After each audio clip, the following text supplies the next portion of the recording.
Lamb of God, worthy is your name. Jesus, Lamb of God, worthy is your name.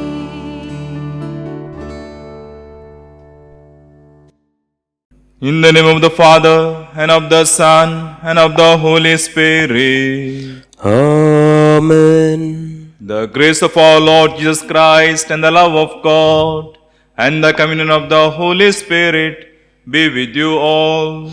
And with your spirit. Dear brothers and sisters in Christ Jesus, goodness is one of the greatest attributes of God. Since God's goodness is diffusive in nature, He always gives good things to His children out of His own goodness. God wants us that we should resemble His own goodness. One of the prominent ways to bring forth the fruit of goodness is to pay heed to God's commandments and make them the way of our lives.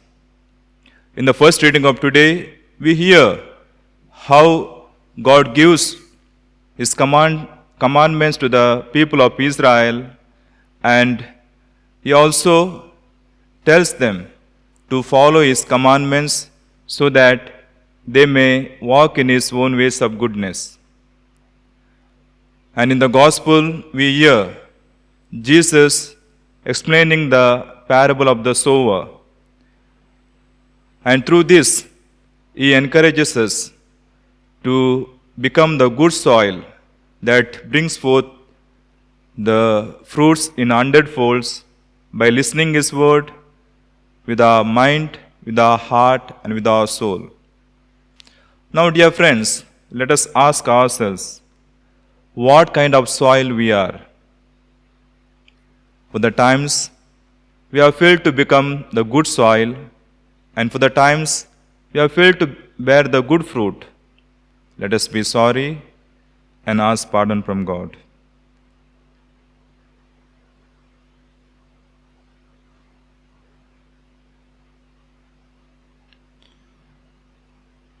Lord Jesus, many a times we were like the hardened path that did not allow your word to sink in. So we ask your pardon and say, Kyrie eleison. Kyrie eleison. Christ Jesus, sometimes we turned out to be a rocky ground before your word.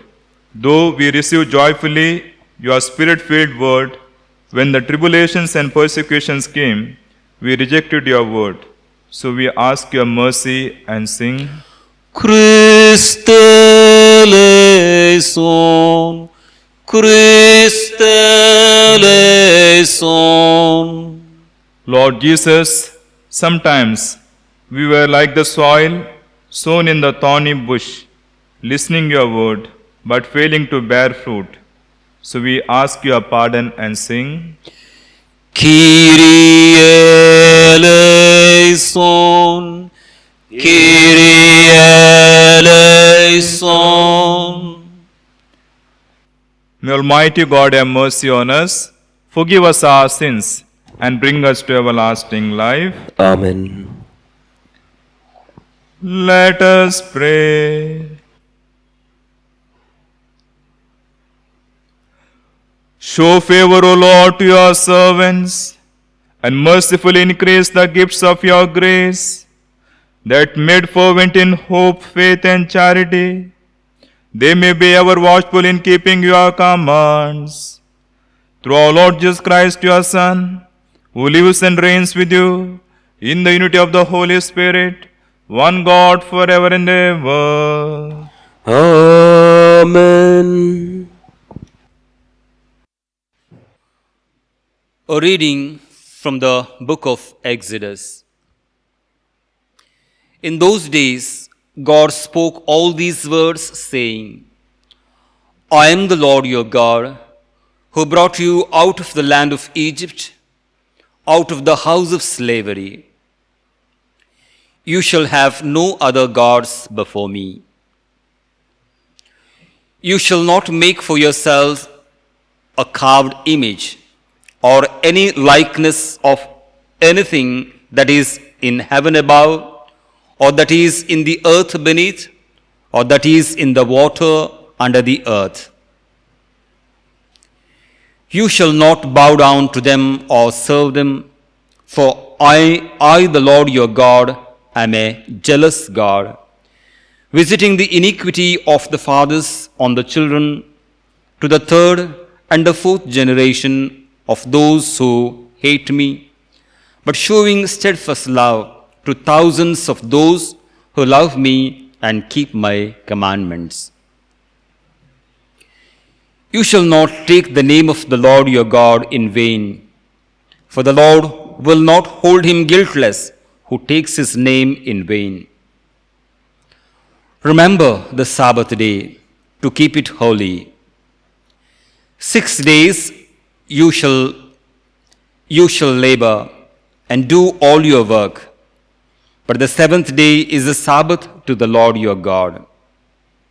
On it you shall not do any work, you or your son or your daughter, your male servant or your female servant, or your livestock, or the sojourner who is within your gates. For in 6 days the Lord made heaven and earth, the sea and all that is in them, and rested on the seventh day. Therefore the Lord blessed the Sabbath day and made it holy. Honor your father and your mother, that your days may be long in the land of that the Lord your God is giving. You shall not murder. You shall not commit adultery. You shall not steal. You shall not bear false witness against your neighbor. You shall not covet your neighbor's house. You shall not covet your neighbor's wife, or his male servant, or his female servant, or his ox, or his donkey, or anything that is your neighbor's.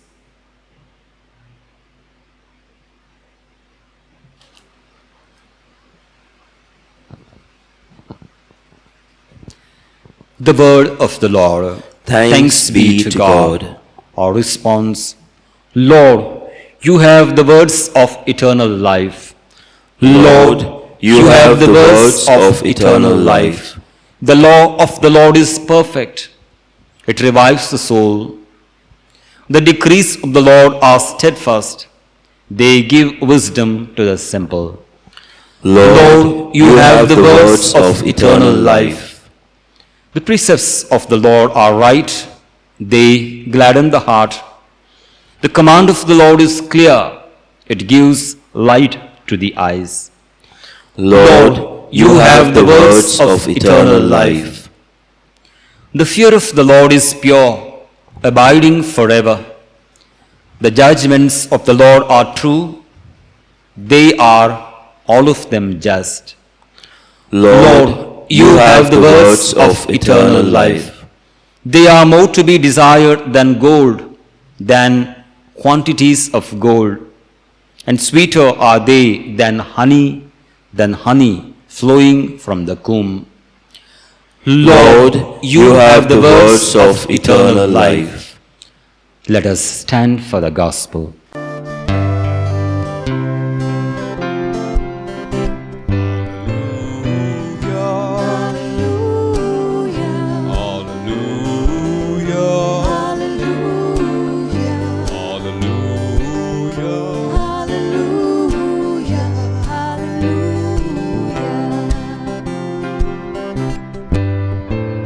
Sing to the Lord and bless his name. Sing to the His name. Sing to the Lord and bless His name. Hallelujah.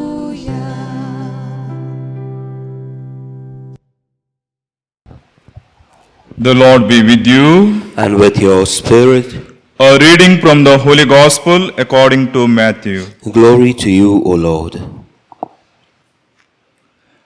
At that time, Jesus said to his disciples, Hear then the parable of the sower. When anyone hears the word of the kingdom and does not understand it, the evil one comes and snatches away what has been sown in his heart. This is what was sown along the path. As for what was sown on rocky ground, this is the one who hears the word and immediately receives it with joy. Yet he has no root in himself, but endures for a while. And when tribulation or persecutions arises on account of the word, immediately he falls away. As for what was sown among thorns, this is the one who hears the word. But the cares of the world and the deceitfulness of riches choke the word, and it proves unfruitful. As for what was sown on good soil, this is the one who hears the word and understands it. He indeed bears fruit and yields, in one case 100-fold, in another 60, and in another 30.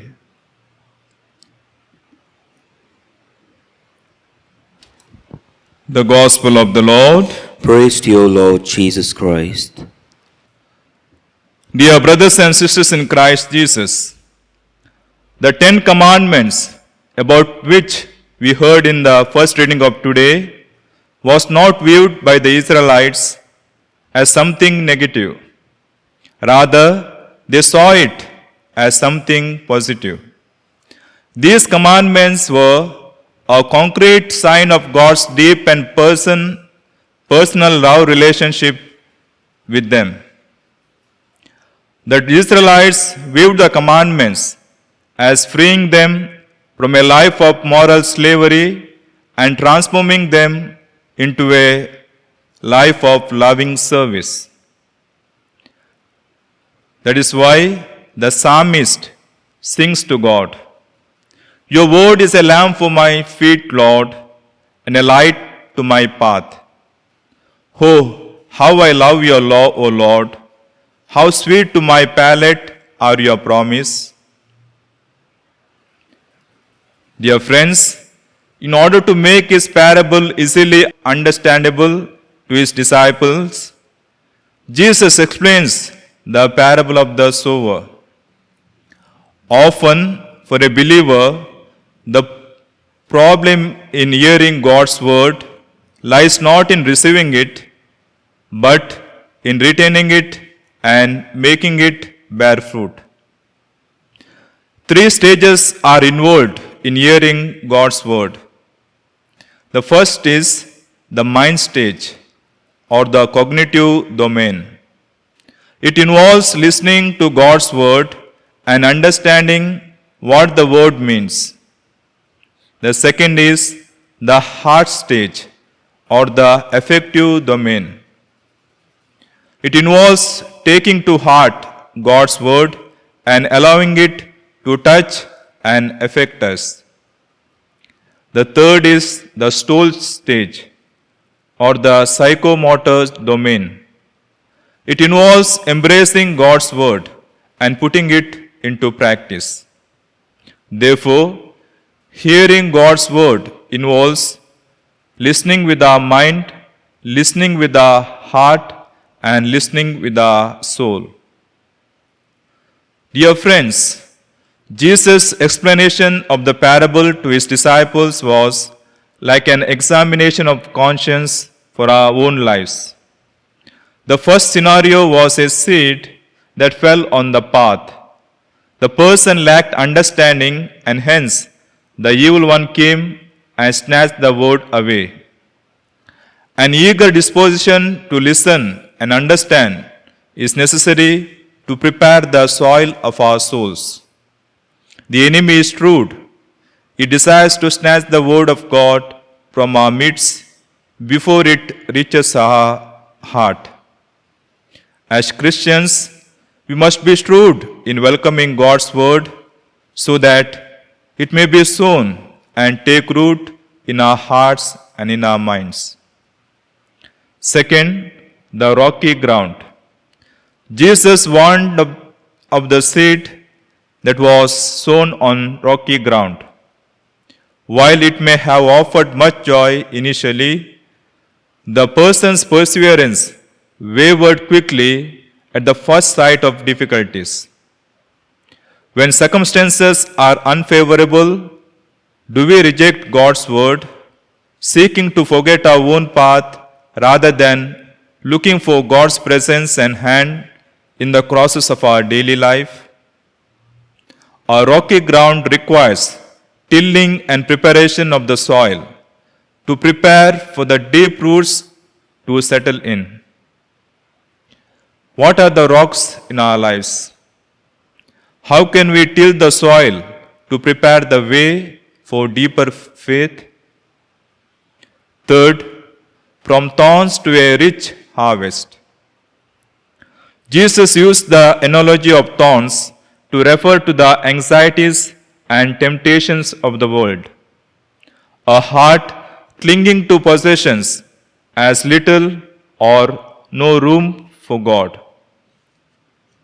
St. John of the Cross speaks of giving up all in order to possess all. A bird can fly only so high as his attachments permit him. Anxieties and lures of the world represent the string that keeps the bird flying in circles but never truly free. True freedom consists in being willing to be let go of all in order to cling solely to God. In clinging to God, we are set free to fly. From the heights, we are then able to see and hold all things in and through God's eyes. Then and only then will be bearing fruit and yielding 100-fold of harvest. Yes, dear friends, may the Holy Spirit open our minds and hearts so that we may devour God's word as prophet Jeremiah devoured. Let us be docile like Mary, our mother, the mother of divine grace, who allowed God's word to be sown in her heart and soul, in whom divine word God fleshed and came to us as our incarnate word.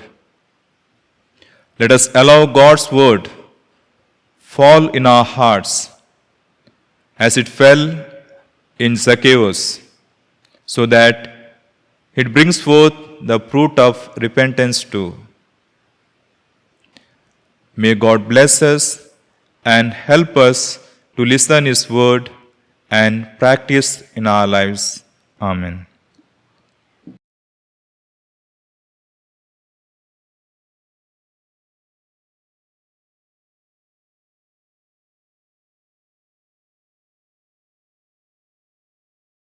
Blessed are you, Lord God of all creation, for through your goodness we have received the bread we offer you.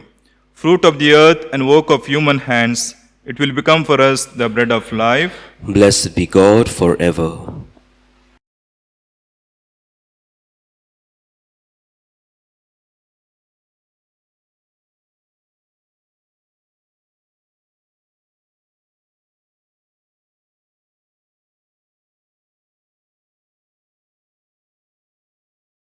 Blessed are you, Lord God of all creation, for through your goodness we have received the wine we offer you.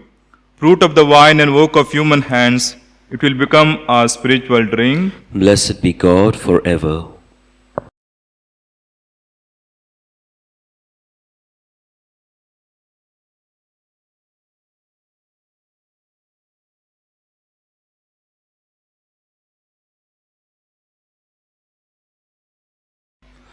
Pray, dear brethren, that my sacrifice and yours may be acceptable to God the Almighty Father. May the Lord accept this sacrifice at your hands for the praise and glory of his name, for our good and the good of all his holy church. O God, who in the one perfect sacrifice brought to completion varied offerings of the law, accept, we pray, this sacrifice from your faithful servants, and make it holy as you bless the gifts of Abel, so that what each has offered to the honor of your majesty may benefit the salvation of all. Through Christ our Lord. Amen. The Lord be with you. And with your spirit, Lift up your hearts. we lift them up to the Lord. Let us give thanks to the Lord our God. It is right and just.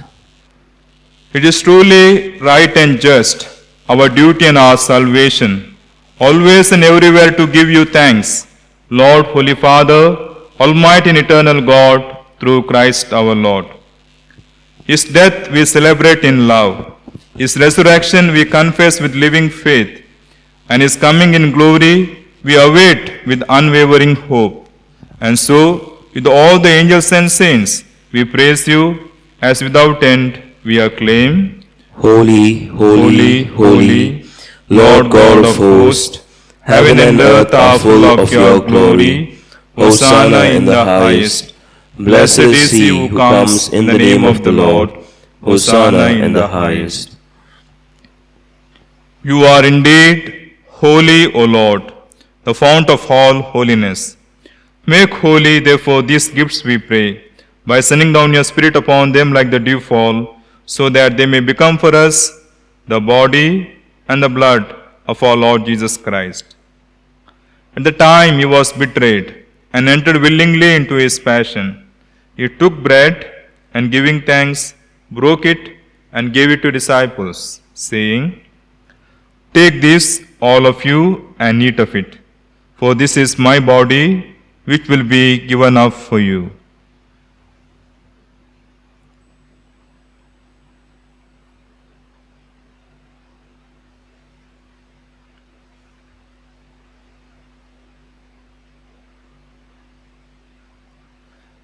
In a similar way, when supper was ended, he took the chalice, and once more giving thanks, he gave it to his disciples, saying, "Take this, all of you, and drink from it, for this is the chalice of my blood, the blood of the new and eternal covenant, which will be poured out for you and for many, for the forgiveness of sins.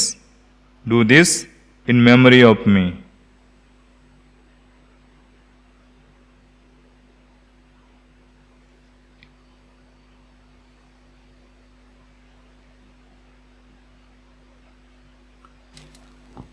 The mystery of faith. Lord, by your cross and resurrection, you have set us free. Lord, by your cross and resurrection, you have set us free. You are the Savior, you are the Savior, you are the Savior. Lord, by your cross and resurrection, you have set us free. Therefore, as we celebrate the memorial of his death and resurrection, we offer you, Lord, the bread of life and the chalice of salvation, giving thanks that you have held us worthy to be in your presence and minister to you. Humbly we pray that, partaking of the body and blood of Christ, we may be gathered into one by the Holy Spirit. Remember, Lord, your church, spread throughout the world, and bring her to the fullness of charity, together with Francis our Pope, and Philip Neri our Bishop, and all the clergy. Remember also our brothers and sisters who have fallen asleep in the hope of the resurrection, and all who have died in your mercy. Welcome them into the light of your face. Have mercy on us all, we pray, that with the Blessed Virgin Mary, Mother of God, Saint Joseph, our spouse, with the blessed apostles, and all the saints we have praised you throughout the ages, we may merit to be called eternal life, and may praise and glorify you through your Son, Jesus Christ.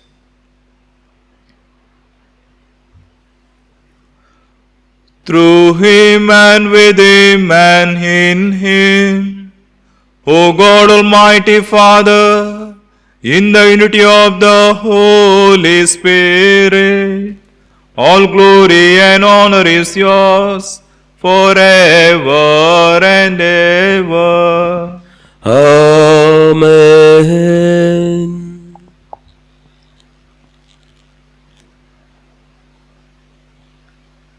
At the Saviour's command and formed by the divine teaching, we dare to say, Our Father, who art in heaven, hallowed be thy name.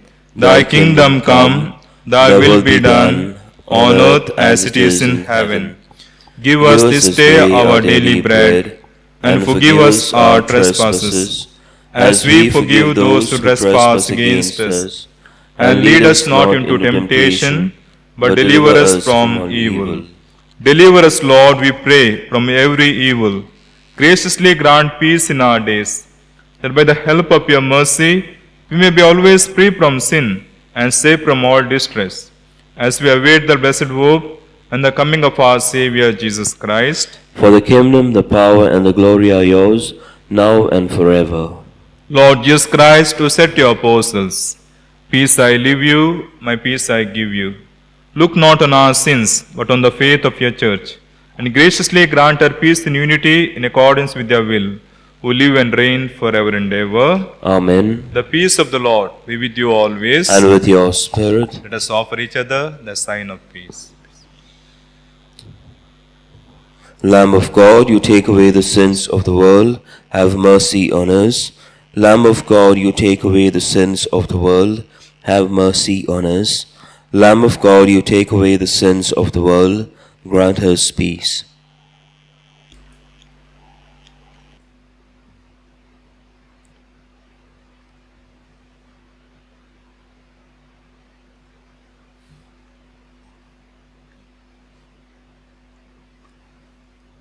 Behold the Lamb of God.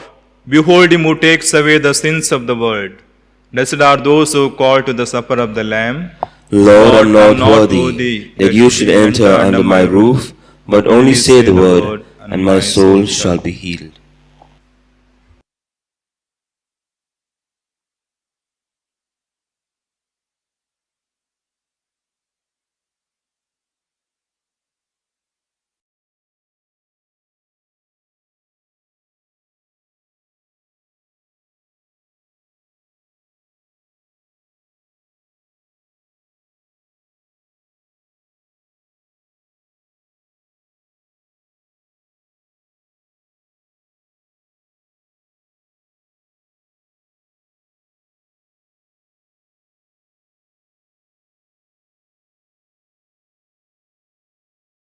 Behold, I stand at the door and knock, says the Lord.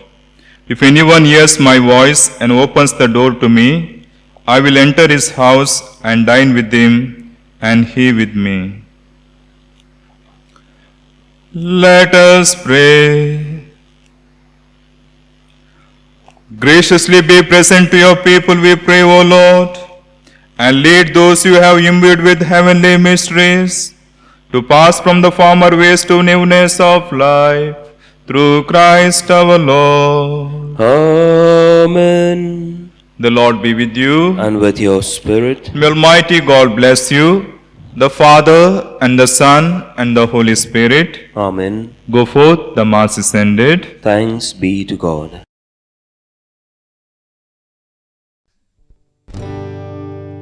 I've got something that the world can't give, and the world can't take it away.